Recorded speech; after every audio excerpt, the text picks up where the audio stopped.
Being diagnosed with multiple sclerosis is incredibly frightening and life-changing.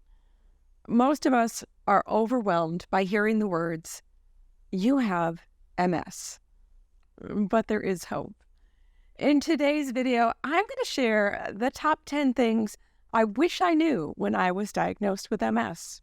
So let's jump right in. Number 1, most people do not end up in a wheelchair. The picture that we have in our heads of what MS looks like is most likely not going to happen. When researching for this video, I found the statistics that showed between 10 and 25% of people eventually need a wheelchair, so most of us won't. And if we do, it probably won't be full-time wheelchair use. And I believe with the newer DMTs, better understanding of neuroplasticity and understanding of how diet and lifestyle changes can help, the number of people with MS that will eventually need a wheelchair will fall. And using a wheelchair or mobility aid is liberating. Without these, we'd be more limited and less able to participate in life. We can be athletes, have families, have careers, and more. Using a mobility aid does not need to be scary. Number 2, treatment of MS with medications is very effective and has come a long way. There are now over a dozen disease-modifying treatments available in the U.S., and depending on where in the world you live, it could be upwards of 20. And there is amazing progress still being made. There's ongoing research and clinical trials currently being done. We will definitely see improvements in MS treatment in the future. Also, the side effects from these medications are rare, and not everyone will experience them. When we're first diagnosed and introduced to the world of DMTs, it's really easy to become overwhelmed with the long list of potential side effects. Try to remember that not all people experience them, and many can be managed. And every medication we take can have some side effects. This list I've been showing you here, this is a list of the potential side effects of aspirin, not an MS drug. And if we do have side effects, we can try a different DMT or work with our doctors to help manage the side effects. Number 3, it's okay to do your research smartly. I know this will be a controversial one. Many people say, don't do research on MS. It's too scary. I disagree. I think it's important to be educated on what MS is and what it isn't, what treatments are available, and how we can modify our diets and lifestyles to live well with it. So how do we do research smartly? Here are a few tips. Stick with reputable resources like MS organizations and societies or PubMed. Try to stay away from social media and opinion pieces. And definitely don't search for the worst. Instead, search for the best. The best outcomes, the best diets, the best exercises, or the best lifestyle changes. Knowledge is power, and it can help us to make smart decisions on how we live with RMS. Number 4, neuroplasticity can help us get better. What? We can get better? No, Vickie, that can't be right. I was told this is a progressive degenerative disease. Yeah, don't believe that for a second. The human brain and body are amazing. Our brains have lots of reserve, and when a nerve gets damaged, it's possible for the brain to rewire and reroute that nerve signal so we might improve. This is neuroplasticity. I did an interview with Dr. Gretchen all about neuroplasticity, and I'll link it above and in the description below so you can check it out. I also highly recommend her book, The Missing Link, The Essential Guide to Improve Walking, Strength, and Balance for People with Multiple Sclerosis, which I will also link in the description below. Hey, before we continue, could I ask you a favor? Could you hit the like and subscribe buttons? This is important because it will help this channel and help it to reach more people. Thanks. Number 5, diet can help with symptom management, and there is solid research behind it, and I will link it below. You may have heard that there's no MS diet, and that is true. There is no one diet that will cure MS, but eating a more whole food plant-based diet will help. In one of the more recent studies, they found that those that ate more vegetables had a 10 to 90% improvement in their symptoms. Come on, that is amazing. I want to encourage you to commit to eating better. I believe a whole food plant-based diet is the best, but any diet that gets rid of the highly processed and toxic foods that are full of artificial flavors and colors and preservatives, sugars, hormones, antibiotics, and ingredients that are not real food will be helpful in managing our symptoms.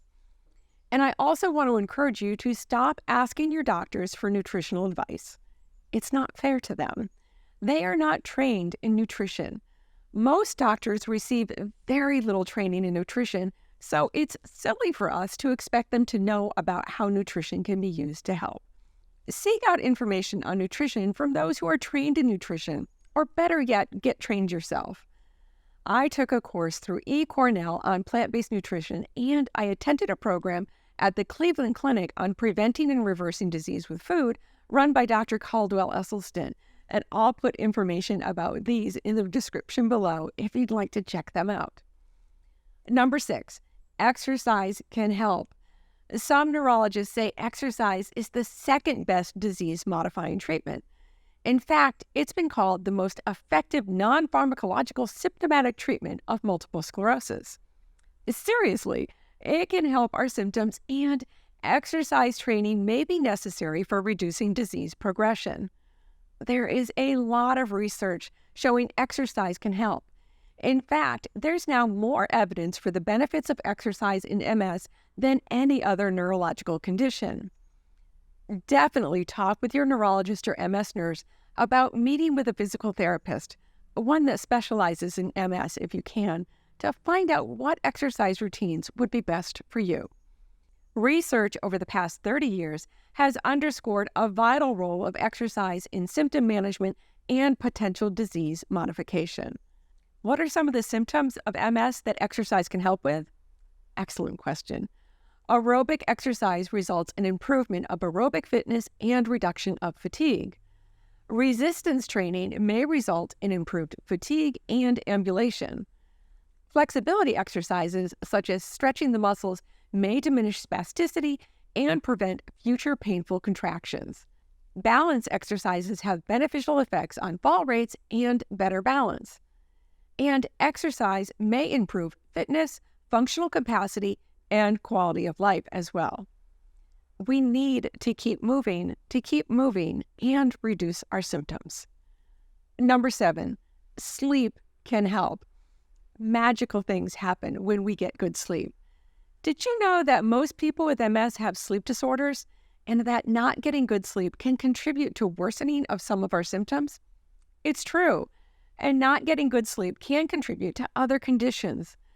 Sleep disturbances increase the risk of mortality, comorbidities, cardiac disease, obesity, and diabetes, and can contribute to the depression, pain, cognitive impairment, and fatigue symptoms, which are disabling and worsen the prognosis of multiple sclerosis. If we work on our sleep hygiene habits, we can reduce some of our symptoms and be overall healthier. If you're not getting a good 7 to 8 hours of sleep each night, I invite you to talk with your neurologist or general practitioner to see if there are steps that you can take to improve your sleep. I have also done some videos on sleep, which I'll link above and in the description below, with tips on how to improve your sleep hygiene habits. And number 8, mindfulness and kindness can help. Stress is a trigger for many MS symptoms and can even cause a pseudo-relapse.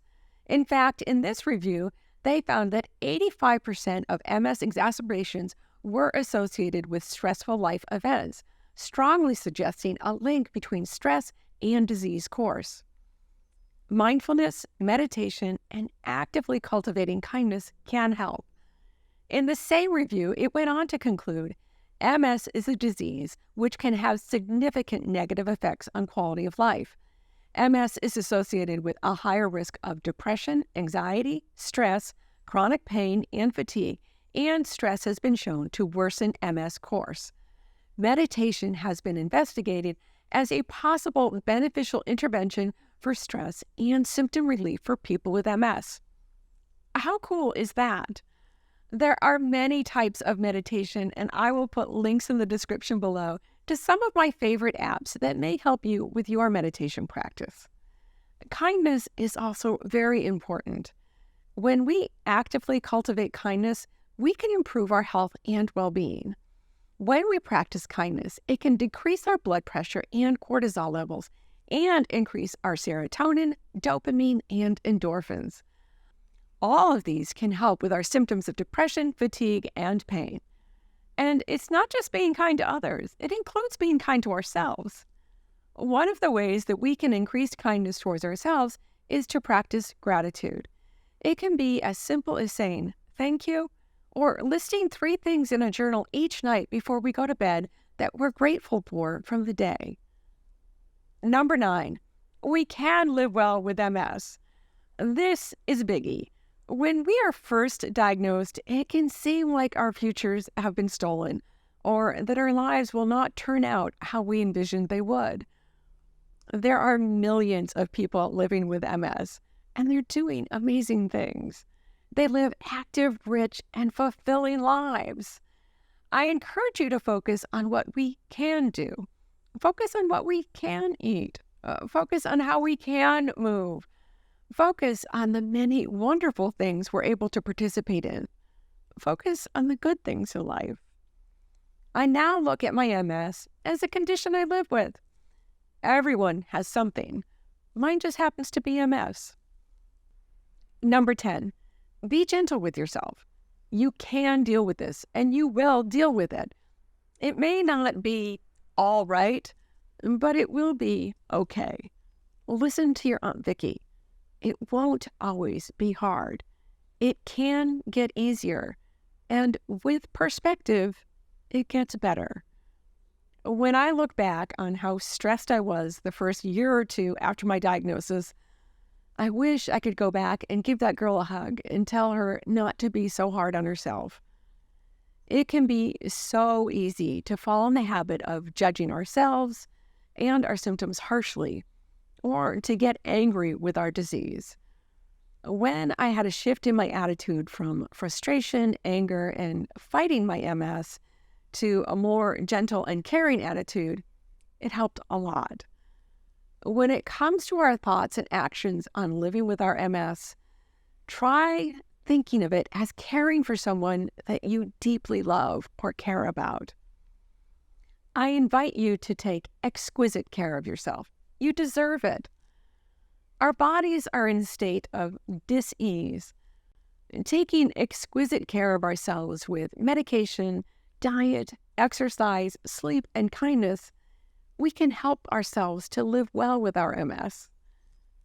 To review, the things that I wish I knew when I was diagnosed: most people do not end up in a wheelchair. Treatment of MS with DMTs is very effective. It's okay to do your research smartly. Neuroplasticity can help us get better. Diet can help. Exercise can help. Sleep can help.